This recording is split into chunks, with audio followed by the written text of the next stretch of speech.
Sa nandito ngayon. Yes, magandang araw po. Maraming salamat po. Sobrang po kaming grateful at nagbigay po kayo ng time at effort for today. Thank you so much po. Love your energy, Viveka. Mike?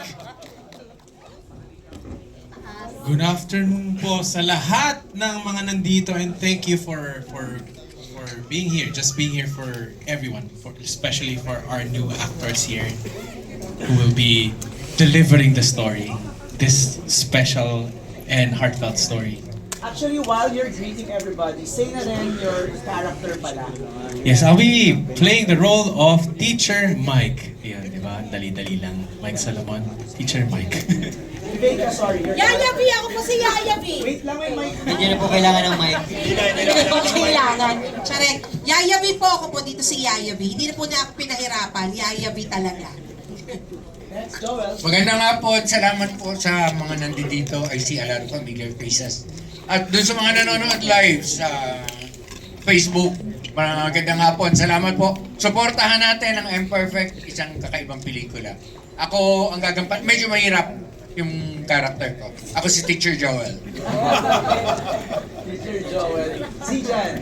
Hello po, magandang hapon sa inyong lahat. Maraming salamat po sa time ninyo at sa pagsama po sa amin dito ngayong hapon at sa mga online viewers, magandang hapon din po. Ako nga po pala dito si Ryan, kapatid po ako nakababatang kapatid po ako ni Kuya Jiro sa side po ng family ni Miss LT and Tito Tonton. Yan po. Jiro Salamat. is the lead actor. Tama? Yes po. Okay. Tonton. Hello. Magandang hapon po sa inyong lahat. It's nice to see you again. I played the role of Dan, the loving husband of Miss LT. A doctor and a cardiologist. Yun yung dialogue mo eh. Magandang hapon po sa inyong lahat. Tapos ka na? Tapos na ako. Oh, maraming salamat po sa pagdalo dito sa aming MediaCon at sa mga online viewers. Maraming salamat sa panonood ninyo. And ang role ko po, I'm playing Lisel Perez. She's also a doctor. Also a doctor. Pediatrician po ako. Yan, dito sa... At ang anak ko po ay si Earl. Jiro ang kanyang pangalan sa movie. So para hindi kayo malito, yung side na yan, isang pamilya yan. Yan. Yes. Yan ang pamilyang yan. Si LT, si Tonton, si Zijan, and si Yaya V. Yan ang pamilya ni Jiro. Okay?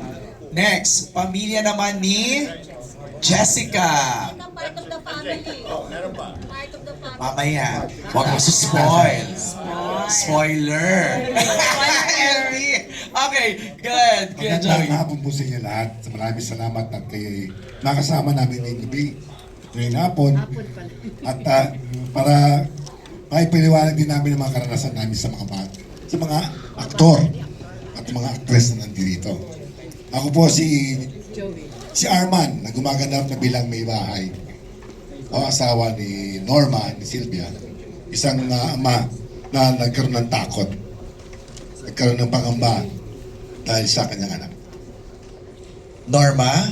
Ay, magandang hapon po sa inyong lahat. Maraming salamat. Yung pagpunta nyo dito, malaking bagay ito, malaking tulong to sa mga actors with Down syndrome. Dito nyo malalaman, I'm sure mamaya sa usapan, mas lalawak yung pag-iisip natin, yung openness natin sa mga batang to. And libre kayong magtanong. Sige lang. Maraming salamat kasi hindi ito yung press con na lagi natin ginagawa. Iba to. So, kailangan lang ng bukas ang puso natin, bukas ang isipan natin para sa mga actors with Down syndrome. So yun, maraming salamat. Ako po si Norma, ang may asawa. Asawa ni Arman. Sabihin mo may bahay eh. Pero asawa. So, asawa ni Arman. Okay, so ito yung pamilya naman ni Jessica. Miss Janice de Belen, what is your role? I am Yaya Clarin, the ex-Yaya of Earl. Ayun. Gusto mo yung ex-Yaya? Kasi ang new Yaya ay si... Yung Yaya, si Yaya V. Yaya V. Sino mas magaling na Yaya? Ay, secret. Secret. Okay. And then Direct, please greet everybody. magandang hapon po sa inyo lahat. Ako po si Sigrid Bernardo and ako po yung director at writer po ng I'm Perfect. Okay,